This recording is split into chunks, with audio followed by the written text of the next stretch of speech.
Now the first thing we're going to do is stabilize the back corners of the boxes. This is where the tailgate will be. And you can see I have braces crisscrossed to make sure that they're square.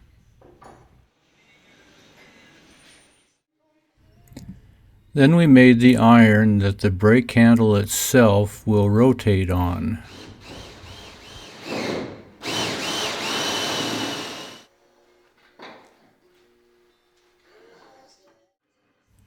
Then we made the ratchets that will lock the brake handle in place when the brakes are set.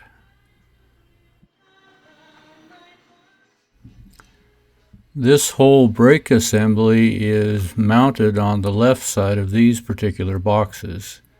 This is a little unusual from a normal, like a chuck wagon or sheep wagon that would be normally mounted on the right side. But since the mule skidder rides the left wheel horse or mule, he has to have access to the brakes, and therefore they are mounted on the left side of these boxes.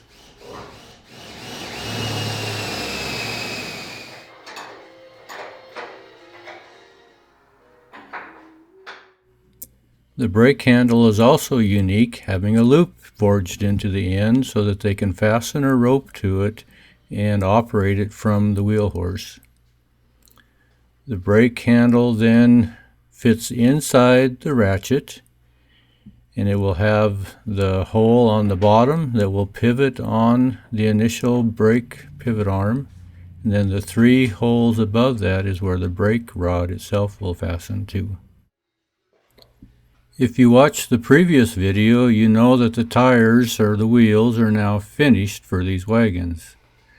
So therefore we need to elevate the boxes and the gears to get them high enough in order to put the wheels on. Once we get the dollies out from underneath, we have used a pallet jack to get underneath these and lift them up about 3 inches at a time. We use cinder blocks and numerous 2x6 blocks to build our pillars so that they would be stable enough when they were this high in the air.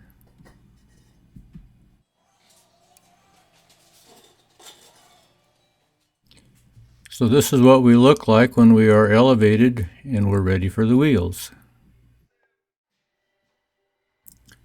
I have a couple of young fellows that are going to help me put these wheels on, so what I did initially was to get the wheels in place so that they were ready when my help showed up.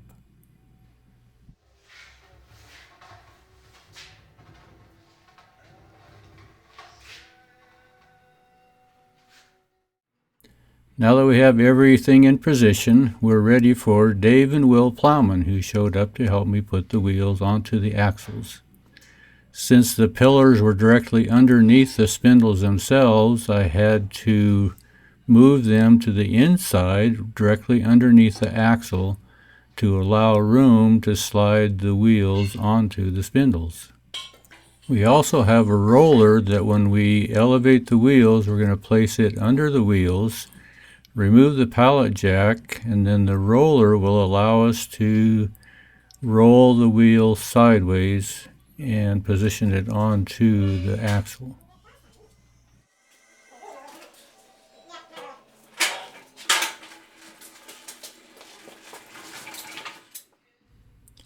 I used a crowbar to inch the roller to the side onto the spindle.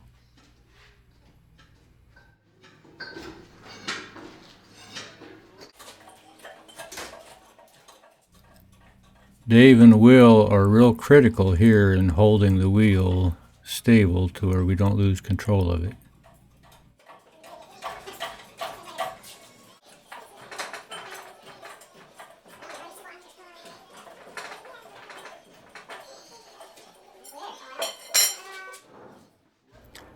Once it's in place, Will's going to put the nut on, and I can go ahead and lift the wheel up in order to get the roller out from under it, and then finish lowering the wagon down onto the wheels.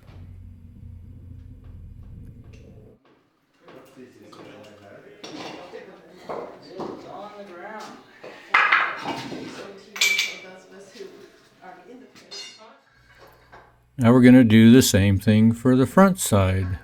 This side you can get a little different view of how the pallet jack works, where the roller is positioned underneath the wheel, and instead of the pallet jack in the front, I have a floor jack that will help raise the wagon, remove the pillar of blocks, and allow us to inch the wheel over onto the axle itself.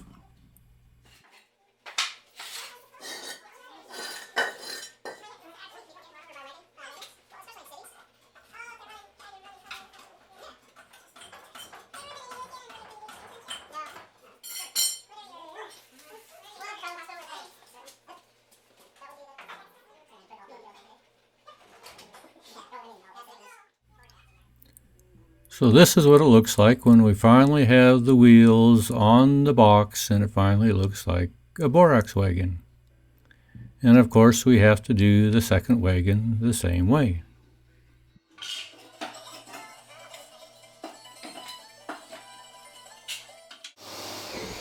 Now with the wheels on, we can start to put the brake beam and the brake blocks on. These are the hangers that hang off of the side of the box that hold the brake beam. We also made the irons that go on each side of the water barrel, and Calvin here is putting them in place. This is where they are positioned. And now we need to go to the rear of the box and build the tailgates. These are the hinges that were forged like the old original style. And this is the process of how we put the tailgates on these wagons.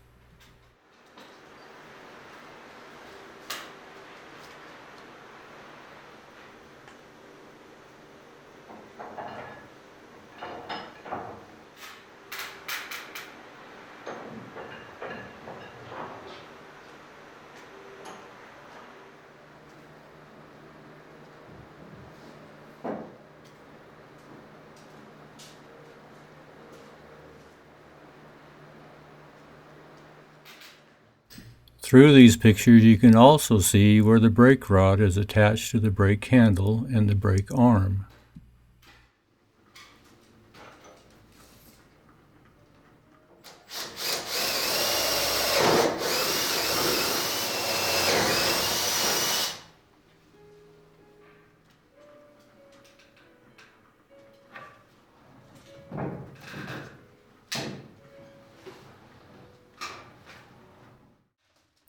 We now have the brake beam hanging in the brake hangers, and we're ready to mount the brake shoes. And Calvin here is mounting the brake shoes and the brake blocks in order to stop these wagons. These are almost 4 feet long, and you can see what they look like when they're finished here.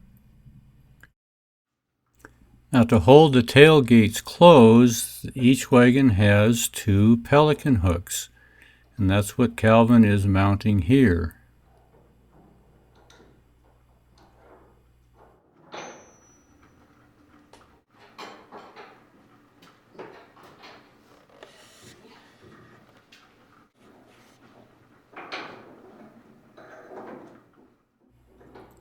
At this point, we're getting really close to having these wagons completed enough to roll.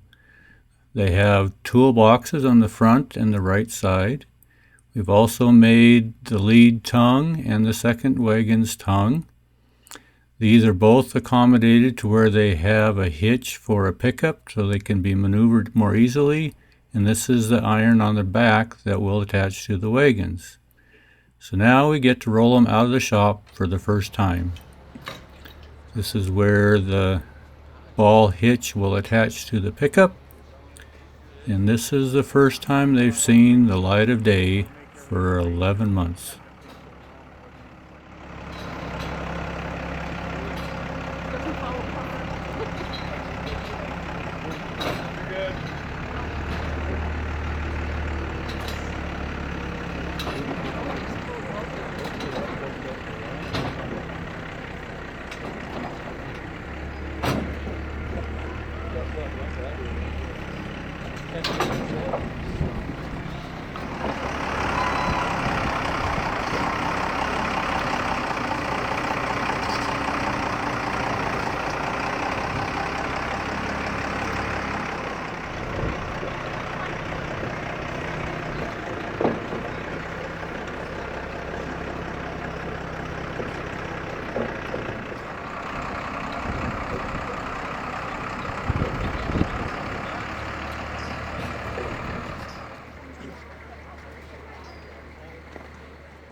There were many pictures taken this day.